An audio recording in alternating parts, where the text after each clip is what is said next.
Halo teman-teman semua, di sini saya sebagai pembicara dari daerah timur, khususnya dari daerah Maluku. Di sini saya akan berbicara tentang ketidakadilan pendidikan yang terjadi di masyarakat Maluku, khususnya di daerah pegunungan yang saya ketahui dan saya lihat. Di daerah pegunungan, masyarakat menghadapi kesulitan yang sangat besar dalam hal pendidikan. Fasilitas pendidikan yang mereka punya tidak memadai dan terbatas. Contohnya seperti di Pulau Buru, Namea, di daerah pegunungan Sikilale, mereka tidak memiliki pendidikan SMP dan SMA. Hal ini membuat mereka sangat kesulitan dalam mencapai pendidikan. Mereka harus pergi ke daerah lain untuk bersekolah. Sangat berbeda dengan masyarakat yang tinggal di dataran rendah dan di daerah perkotaan yang memiliki fasilitas pendidikan yang baik. Ketimpangan ini adalah contoh nyata yang terjadi di masyarakat yang mempengaruhi masa depan anak-anak. Untuk itu, saya berharap bahwa pemerintah lebih lagi memperhatikan masyarakat yang di daerah pegunungan agar mereka bisa hidup lebih baik lagi ke depannya. Baik, saya akan menjelaskan ketimpangan infrastruktur yang terjadi di daerah timur, terkhususnya di Kota Kupang. Ketimpangan yang terjadi antara Kota Kupang dan Jakarta sangat mencolok dan memprihatinkan. Kota Kupang sebagai ibu kota Provinsi Nusa Tenggara Timur masih memiliki akses jalan yang terbatas dan rusak. Sedangkan Jakarta sebagai ibu kota Indonesia memiliki akses jalan yang lebih maju dan lengkap. Kondisi jalan di Kota Kupang masih sangat memprihatinkan, dengan banyak jalan yang belum beraspal dan masih dalam kondisi yang rusak. Hal ini menyulitkan aksesibilitas dan mobilitas bagi masyarakat, serta berdampak buruk pada perekonomian dan kesehatan masyarakat. Sedangkan di Jakarta masih memiliki akses jalan yang lebih luas dan terawat. Ketimpangan infrastruktur jalan ini dapat disebabkan oleh beberapa faktor, seperti perbedaan alokasi anggaran, perbedaan prioritas, dan keterbatasan sumber daya.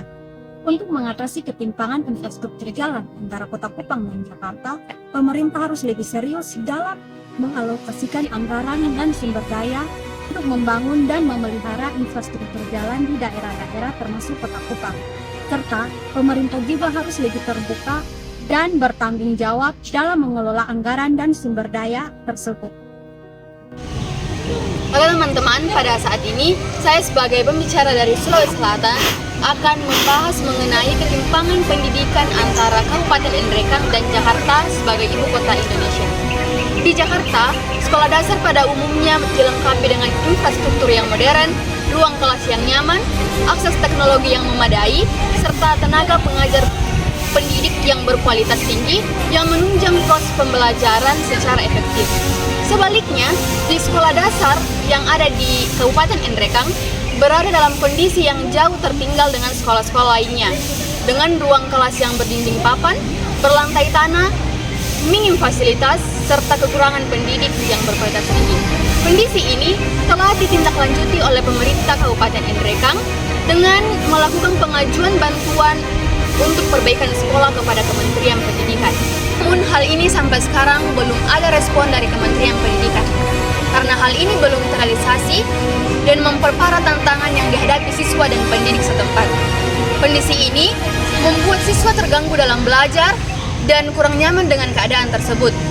Kondisi ini menunjukkan adanya kesenjangan sistematik yang tidak sekedar disebabkan oleh faktor geografis, melainkan kebijakan yang belum berpihak sepenuhnya kepada pemerataan pendidikan di Indonesia.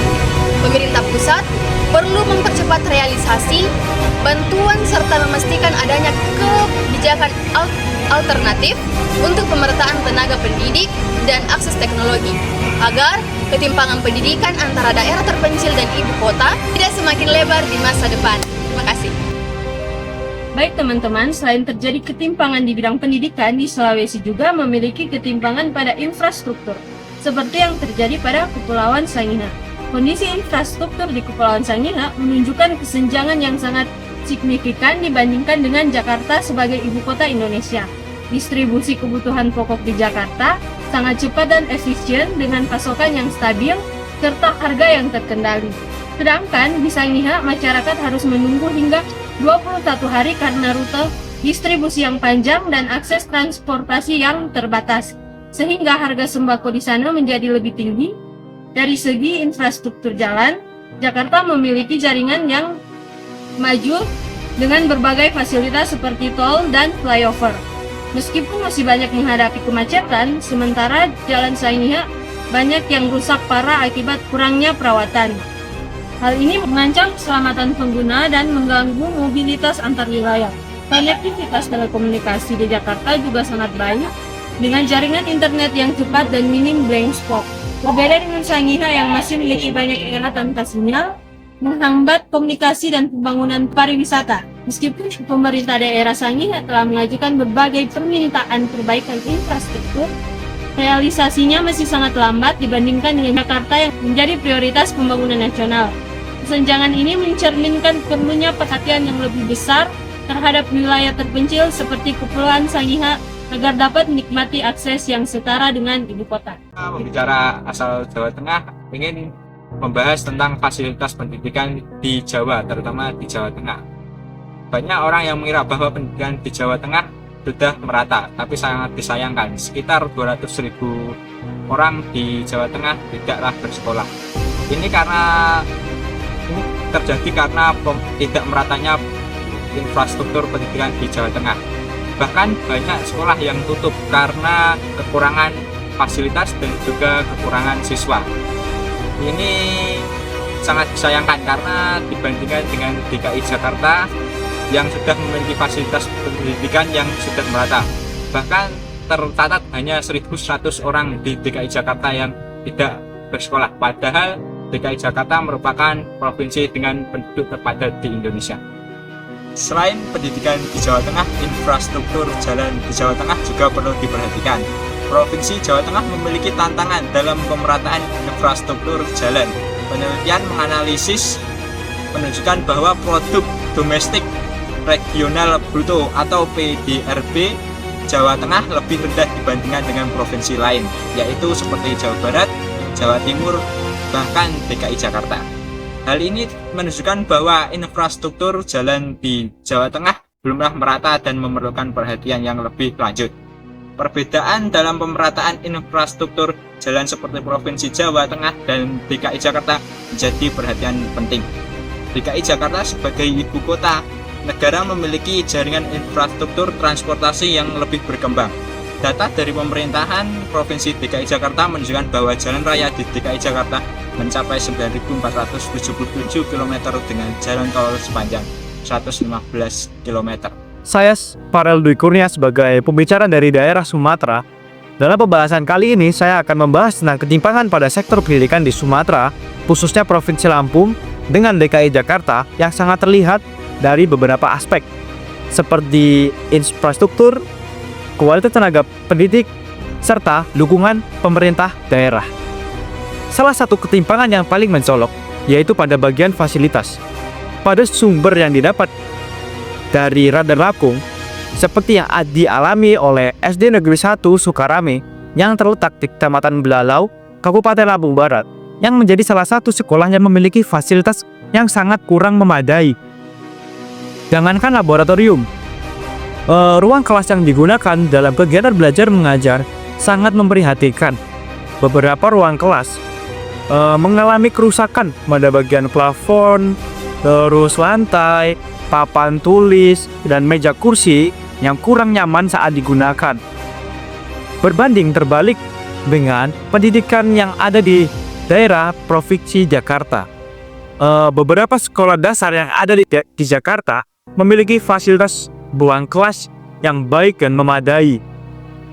Bahkan sudah difasilitasi dengan adanya laboratorium yang menunjang kegiatan belajar mengajar.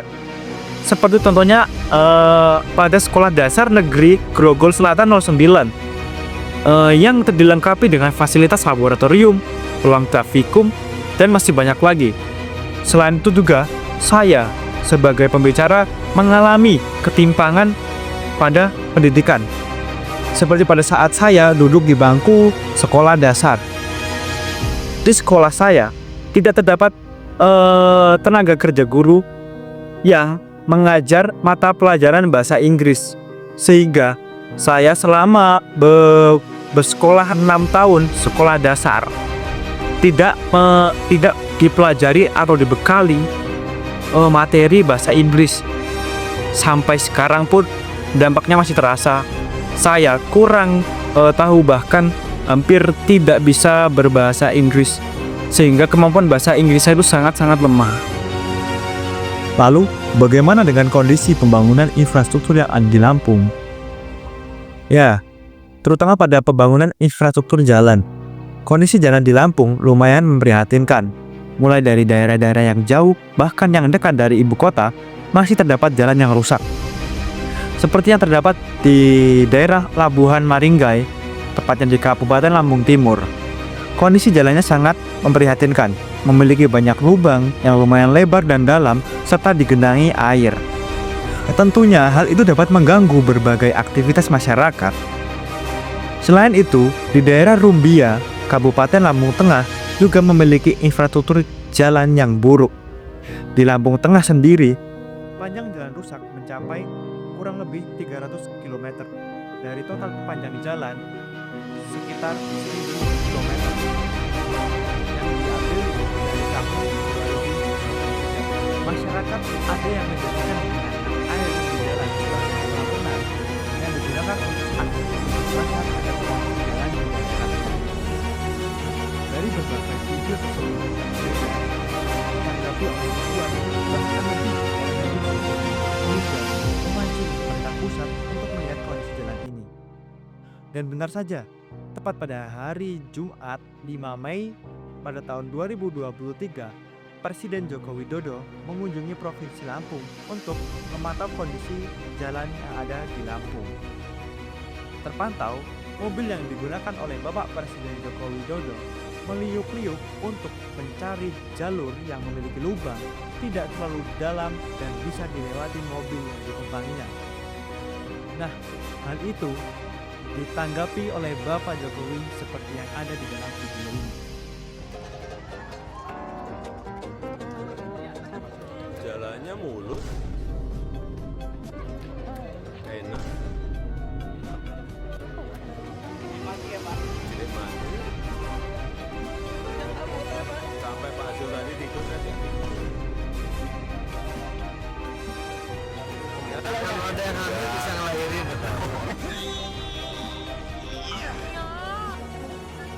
Mulus. Selain itu, di daerah saya tinggal, dari jalan lintas Sumatera untuk masuk ke pemukiman harus menempuh jalan kurang lebih 6 km dengan kondisi jalan tanah dan dilapisi batu-batuan. Pada saat kondisi hujan, jalan sangat licin, digenangi air dan becek. Sebaliknya, pada musim kemarau, debu sangatlah tebal sehingga enggan bagi masyarakat untuk membuka pintu rumahnya. Tentunya, hal ini berbanding terbalik dengan Provinsi Jakarta yang sempat menjadi daerah ibu kota yang memiliki infrastruktur transportasi yang lebih baik dan memadai serta menunjang untuk berjalannya perekonomian dan mobilitas daerah. Saya sebagai pembicara dari negara Timor Leste ini membandingkan mengenai pendidikan dan infrastruktur yang dimiliki di negara Indonesia. Sistem pendidikan di Timor Leste dan Indonesia memiliki perbedaan yang sangat signifikan dalam berbagai aspek. Timor Leste sebagai negara yang baru merdeka dan masih berjuang dengan tantangan-tantangan seperti kurikulum yang belum sepenuhnya mapan, fasilitas dan infrastruktur yang kurang memadai, serta akses yang terbatas, terutama di daerah pedesaan. Bahasa Portugis sebagai bahasa pengantar utama juga menjadi tantangan tersendiri bagi sebagian besar siswa. Di sisi lain, Indonesia memiliki sistem pendidikan yang lebih terstruktur dan terstandarisasi, dan fasilitas infrastruktur yang lebih baik serta akses yang lebih luas. Bahasa Indonesia sebagai bahasa pengantar memudahkan siswa dalam pembelajaran, namun tantangan seperti kualitas guru yang bervariasi dan kesenjangan aksesibilitas bagi keluarga miskin juga masih perlu diatasi. Pada keseluruhan, sistem pendidikan di Indonesia lebih maju dibandingkan dengan Timor Leste. Namun kedua sistem pendidikan ini memiliki tantangan dan perlu terus berbenah untuk meningkatkan kualitas pendidikan bagi seluruh siswa. Infrastruktur di Indonesia jauh lebih maju dan lengkap dibandingkan dengan Timor Leste. Indonesia memiliki infrastruktur yang lebih modern, teknologi yang lebih canggih, dan ketersediaan infrastruktur dasar yang lebih baik. Namun Timor Leste sedang berupaya untuk meningkatkan infrastrukturnya dan diharapkan akan terus berkembang di masa yang akan datang. Saya akan memberikan beberapa poin penting yang dapat disimpulkan. Yang pertama, kondisi infrastruktur. Kondisi infrastruktur di Indonesia umumnya dalam kondisi baik dan terus ditingkatkan. Sementara infrastruktur di Timor Leste masih dalam tahap pembangunan dan menghadapi berbagai tantangan.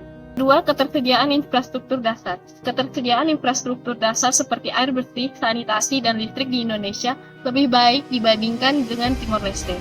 Yang ketiga, tingkat penggunaan teknologi. Tingkat penggunaan teknologi di Indonesia sangat tinggi sementara di Timor Leste masih rendah.